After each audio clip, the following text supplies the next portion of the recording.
Hi everybody, Pastor Ron Jetter, Emmanuel Lutheran Church, Grandview, Washington. Back here now, it's Friday the 26th of March. This week we've been talking about stimulus packages in Congress trying to stimulate the financial situation in America. I'm trying to provide my own stimulus package for you here to ensure that you're spiritually fed during a very, very difficult time. One of the things I go back to very often is a book I've had for many years, The Poems of Robert Frost. And who doesn't love Robert Frost? Mending walls, stopping by the woods on a snowy evening, the road less traveled. I ran across one called The Census Taker, and it's a bit too long to read, but I got to thinking, well, this is the year of the census. What's happening with the census? For the first time, the government anticipated that it would be done almost entirely online. When Sue and I were visiting Alaska just a month ago, we discovered that online hasn't reached a whole lot of Alaska if you don't live in Fairbanks or in Anchorage. So there are census takers who began the census this year in Alaska very early, and they were out there in the winter. In the dead of winter, sometimes they actually had to have sled dog teams or airplanes. There are places where there are no roads, there are no trains. That's Alaska. It really is the final frontier, not Star Trek. Sorry, Captain Kirk. But what a beautiful place it was. But everybody up there, according to the census, according to the law, needed to be counted. I ran across this from Exodus chapter 30. When you take a census of the Israelites to register them, at registration all of them shall give a ransom for their lives to the Lord, so that no plague may come upon them for being registered.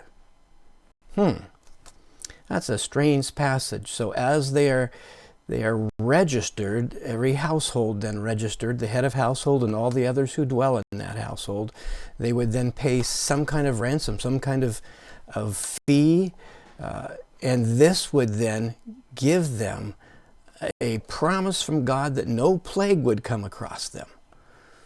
Wow. Well, I went online at us.gov/census and I registered and I made my offering at the church. Does that guarantee that I'm not going to be exposed to COVID-19?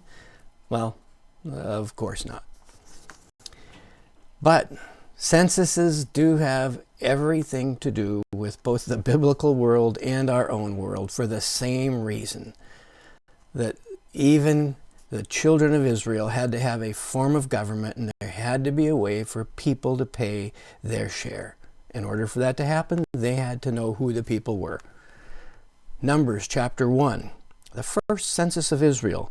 The Lord spoke to Moses in the wilderness of Sinai, in the tent of meeting, on the first day of the second month, in the second year after they had come out of the land of Egypt, saying, Take a census of the whole congregation of Israelites, in their clans by ancestral houses, according to the number of names, every male individually, from 20 years old and upward, every one in Israel able to go to war. Males 20 and older, everyone able to go to war. And then it goes on and lists the names of the head of households and all the males who are 20 years older in those households. Well, if you haven't done your census, you're still required to. If you can't do it online, then you probably aren't watching this video at your own home.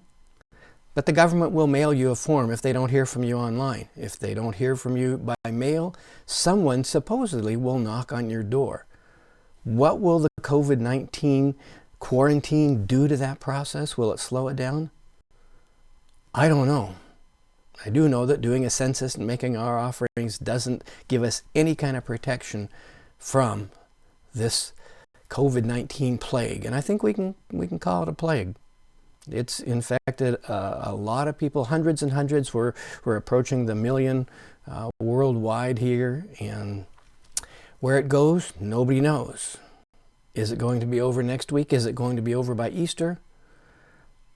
I don't have any personal information that says we're going to be able to gather on Easter, and I am prepared to make sure that we have opportunities to gather through Zoom meetings.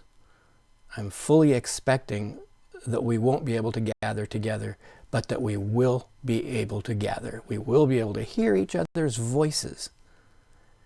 We have been counted in a different census. We have been named by God, named at our baptism. God knows us, God loves us, God watches over each and every one of us every day. We all count. Women, men, children, older people, people those can fight, people who can't fight, people who could fight but would rather have peace. Peace be with you all.